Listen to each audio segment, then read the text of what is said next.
पढ़ते हैं।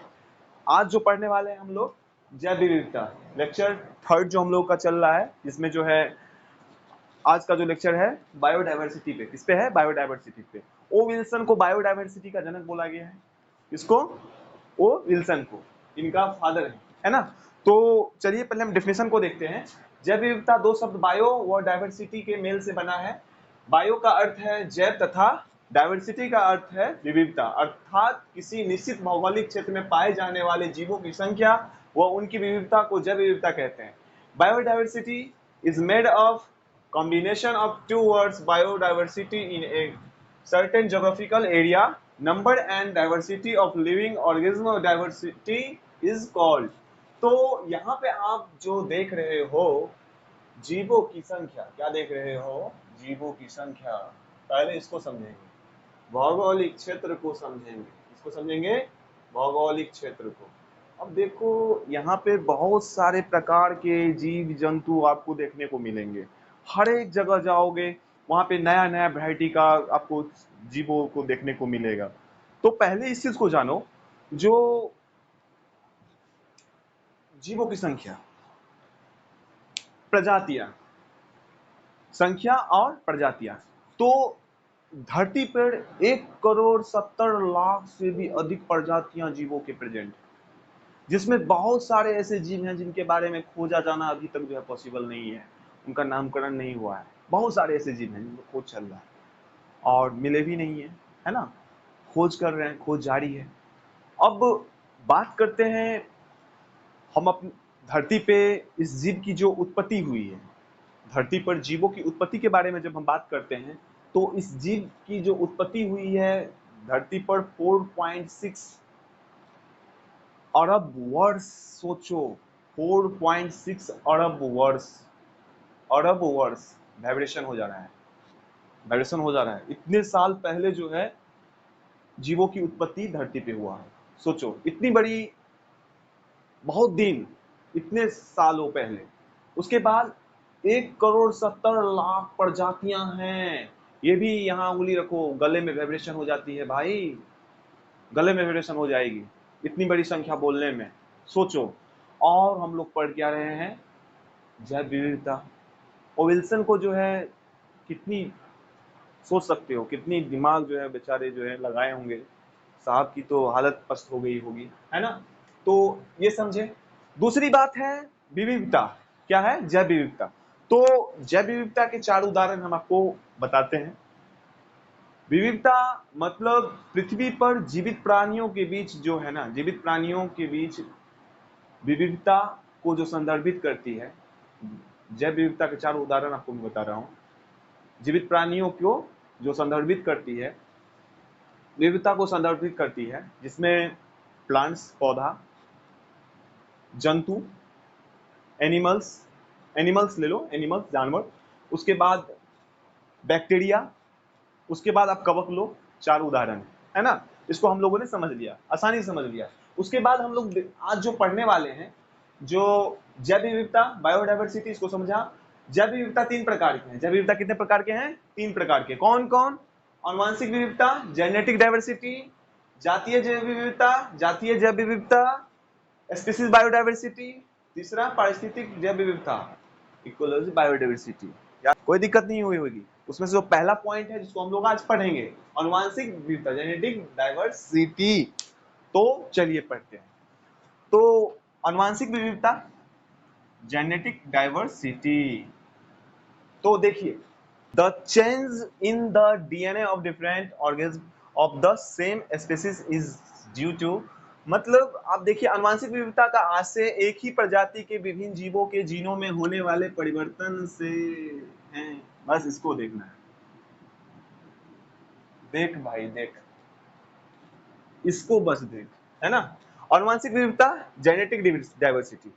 देखिए आपको मैं बताता हूं, विभिन्न जीवों के जीनों में होने वाले परिवर्तन, जीनों में होने वाले परिवर्तन। तो कैनिस लूपस कुत्ते का साइंटिफिक नाम, कैनिस लूपस, है ना। कुत्ते की प्रजातियां कितनी है?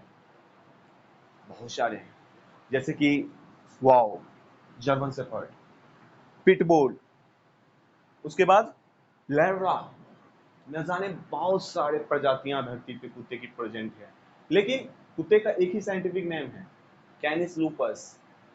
उनके जीनों में परिवर्तन से इतने वैरायटियां हैं, बहुत सारी वैरायटियां हैं। जैसे आप भालू को ले लो, भालू के बारे में एक अच्छी जानकारी आपको देता हूँ। जैसे देखो, ये बर्फीला है, ये काला काला, ये बहुत गंदा लगता है। बर्फीला मुझे बहुत पसंद है, बहुत अच्छा लगता है। तो इसके बारे में रिसर्च चला। इस रिसर्च में के सामने आया है कि इस दोनों के स्किन को लिया गया और उस पर जब जांच हुई तो इसके स्किन ब्लैक ही पाए गए। इसका जो है बहुत सारा कुछ सेम सेम पाया गया है, डीएनए वीएनए जब कुछ जीन मिलाया गया तो सेम पाया गया है, सब कुछ सेम है। लेकिन ये जो व्हाइट वाला भालू है ना, ब्लैक वाला भालू, दोनों एक ही हैं। लेकिन क्या हुआ है, वो बर्फ विलय में रहते हैं, बर्फ का कलर कैसा है, व्हाइट। और उस जगह भौगोलिक क्षेत्र में रहने के कारण शिकारियों से बचने के लिए अपना जो बाल का कलर है उसको व्हाइट कर लिया। क्या किया है, बाल के कलर को उसने व्हाइट कर लिया है। और बहुत ज्यादा कोई चेंजेस जो है नहीं है, सेम, सब कुछ सेम है ना। तो ये भालू एक ही है ना, बस कलर वलर जो है, जो कुछ भी वो अपना चेंज करके जो है अपना परिवर्तन कर लिया है बचने के लिए, शिकारियों से बचने के लिए, और कोई बात नहीं है ना। जैसे कि आम की विभिन्न किस्में, लंगड़ा, दशहरी, उसके बाद अम्रपाली, गोपी भोग, मतलब क्या क्या नहीं नाम है भाई, बहुत सारे नाम है। कुत्ते की किस्में एग्जाम्पल है ना। इसके ही देखिए, इसके कारण ही जीवों में विभिन्न नस्ल देखने को मिलते हैं। किसके कारण, तो अनुवांशिक विविधता, जेनेटिक डाइवर्सिटी के कारण ही जो है भिन्न भिन्न नस्लों के देखने, जीवों में भिन्न भिन्न नस्लों के देखने को मिलते हैं। जैसे कि फ्लावर्स में ही देख लो, रोज, येलो रोज, मेरे घर पे एक छोटा सा मैंने गार्डन बनाया है, उसमें बहुत सारे कलर के जो है फ्लावर्स आपको देखने को मिलेंगे। बहुत सारे मतलब चांदनी फ्लावर जो होता है उसका बहुत सारे वैरायटियां हैं। बहुत सारे प्लांट्स, एक ही प्लांट्स के बहुत सारे वैरायटियां मिलेंगे। क्या है, उनके जीनों में जो है, जीवों में भिन्न भिन्न नस्लों में को देखने को मिलता है। मतलब अनुवांशिक विविधता के कारण, किसके कारण ही, अनुवांशिक विविधता के कारण। तो समझ में आ गया हो, किसी को कोई दिक्कत नहीं हुआ होगा। और आगे जो है हम लोग पढ़ेंगे जातीय विविधता, मतलब स्पीसीज बायोडाइवर्सिटी के बारे में पढ़ने वाले हैं। तो इसको आप नोट करो, फिर जो है आगे हम लोग जातीय जैव विविधता, स्पीसीज बायोडाइवर्सिटी के बारे में पढ़ते हैं। चलिए देखे हैं अनुवांशिक विविधता, जेनेटिक डाइवर्सिटी। और अभी मैंने देखा जीन के आधार पे जो चेंजिंग किया जाए, जैसे कुत्ते हैं, कुत्ते की जो है लूपस, कैनिस लूपस, उसके जो है जीन में परिवर्तन करके बहुत सारी जो है प्रजातियां बना दिया गया है। और इतनी प्रजातियां हैं कुत्ते की जो पूछो ही मत, है ना। बहुत सारे प्रजातियां आपको देखने को मिलेंगी, सिर्फ जीन के आधार पे जो है किया गया है उसमें चेंजेस, है ना। तो उसे अनुवांशिक विविधता कहा जाता है, जेनेटिक विविधता। उसके बाद सेकंड नंबर जो हम लोग पढ़ने वाले हैं, जातीय जैव विविधता। अब इस चीज के बारे में हम लोग देखते हैं क्या है जातीय जैव विविधता, यानी स्पीसीज बायोडाइवर्सिटी। यह एक विशेष क्षेत्र में पाई जाने वाली विभिन्न प्रकार की प्रजातियां में विविधता को दिखाती है। इसमें जीव की जातियों के आधार पर अध्ययन किया जाता है। जैसे कि आप जहां रहते हो वहां पे बहुत प्रकार की जो है जीव जंतुएं पाई जाती है। जैसे कि आप मान लो, आप बरसात के दिनों में देखेंगे बहुत प्रकार के जो कीड़े मकोड़े देखने को मिलेगा आपको। बहुत सारे प्रकार की जो मेढक देखने को मिलेगा, बहुत सारे प्रकार के पीपल के पेड़, आम के पेड़, जैसे पक्ष मतलब प्लांट्स में ले लो, जैसे आम के पेड़ मिल जाएंगे, पीपल के वृक्ष तो बहुत सारे हैं, उनके विभिन्न विभिन्न प्रकार हैं। जैसे लताम, खजूर, उसके बाद आपको मिल जाएंगे केले के, मिल जाएंगे बड़ के, मिल जाएंगे बरगद के, मिल जाएंगे कटहल के, मिल जाएंगे, बहुत सारे मिल जाएंगे। उनके क्या है, उनके जो है जातियों के आधार पे जो विविधता है, जातियों के आधार पर विविधता है। जैसे मेढक, बरसात के दिनों में बहुत सारे एनिमल्स, जानवर हैं, मेढक हैं, है ना। किसी एक जगह पे जो है बहुत सारे प्रकार के जो है आपको जीव जंतुएं, छोटे छोटे कीड़े, कीट पतंग, जो कुछ मिल जाते हैं, जातीय के आधार पर विविधता है ना। तो यह एक विशेष क्षेत्र में पाई जाने वाली विभिन्न प्रकार की प्रजातियों में विविधता को दिखाती है। इसमें जीव जातियों के आधार पर अध्ययन किया जाता है।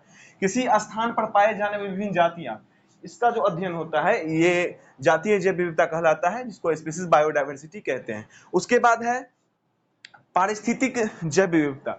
अब देखिए, पारिस्थितिक मतलब भौगोलिक। जैसे पहाड़, पहाड़ में कोई जीव रह रहा है, उसकी जो भौगोलिक स्थिति है। जैसे कोई जंगल में रहता है, उसकी जो है विविधता, मतलब पारिस्थितिक जैव विविधता, है ना।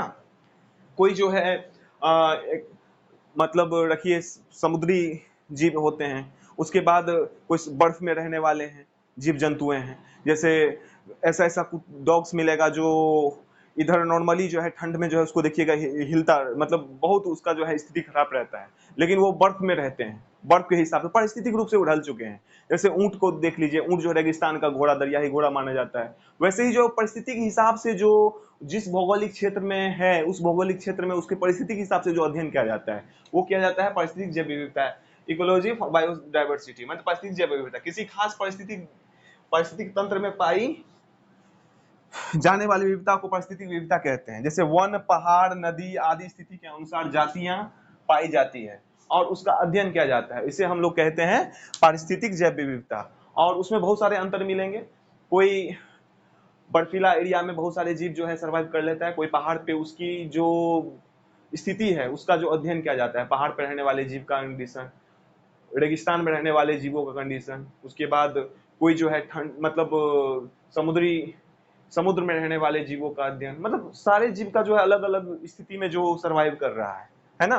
तो उसे पारिस्थितिक जैव विविधता कहते हैं। उसका जो अंतर है, डिफिनेशन है ना, ecology biodiversity, in A given system the diversity found ecology biodiversity, है ना। तो आपको समझ में आ गई होगी, समझ गए होंगे। इसके बाद जो है आगे जो हम लोग पढ़ने वाले हैं, जैसे नेक्स्ट जो क्लास होगा वर्ग की टैक्सोनॉमी हम लोग पढ़ेंगे, है ना। तो इसको हम लोगों ने समझ गया होगा और कोई दिक्कत नहीं हुई होगी हमको। जैसे आप देख लो, एक चीज और हमको समझा रहे हैं, जैसे पक्षी है एबीज, इसका जो प्रजाति का नाम है एबीज, उसमें बहुत सारे भिन्नताएं पाई जाती है। जैसे आप इसके बारे में देखो, जातीय जैव विविधता में देखो, जैसे पक्षी में क्या है, बहुत सारे जो है आपको वैरायटियां मिलेगी, है ना। आप कहीं कहीं जाओ, ऐसे जगह जाओगे जहाँ पे जो है आपको ऐसी ऐसी पक्षियां देखने को मिलेगी जो आप कंफ्यूज हो जाओगे। जैसे परिस्थितिक जैव विविधता, ऐसे ऐसे परिस्थिति में ऐसे ऐसे मतलब पक्षियां मिलेगी जो है, मतलब जैसे बाज होता है, उसके बहुत सारे वैरायटियां होती है। हर एक स्थिति में रहने वाले अलग अलग प्रकार के जो है बाज होते, ईगल होता है। उसके बाद जो है बहुत सारे ऐसे ऐसे परिस्थिति की स्थिति में रहने वाले जो है, परिस्थिति में जैसे पहाड़ी एरिया में रहने वाले, उसके बाद जो बर्फीले एरिया में रहने वाले आपको पक्षी मिलेगा। लेकिन भिन्नताएं हैं, लेकिन उसको एबीज बोला गया। क्या बोला गया है? एबीज बोला गया है कि नहीं। तो आपने इसको समझ लिया होगा। तो नेक्स्ट क्लास जो होगा टैक्सोनॉमी, और उसके बारे में हम लोग पढ़ेंगे, मतलब वर्गीकी के बारे में पढ़ेंगे, बहुत अच्छे से पढ़ेंगे और आपको अच्छे से समझ में आ गया होगा। इसको आप लोग नोट करो। तो नेक्स्ट क्लास में हम लोग देखते हैं। तब तक के लिए धन्यवाद। लाइक करिए, सब्सक्राइब करिए और हॉनेस्ट रिव्यू दीजिए, कमेंट्स कीजिए, ठीक ना। तो चलिए, थैंक यू।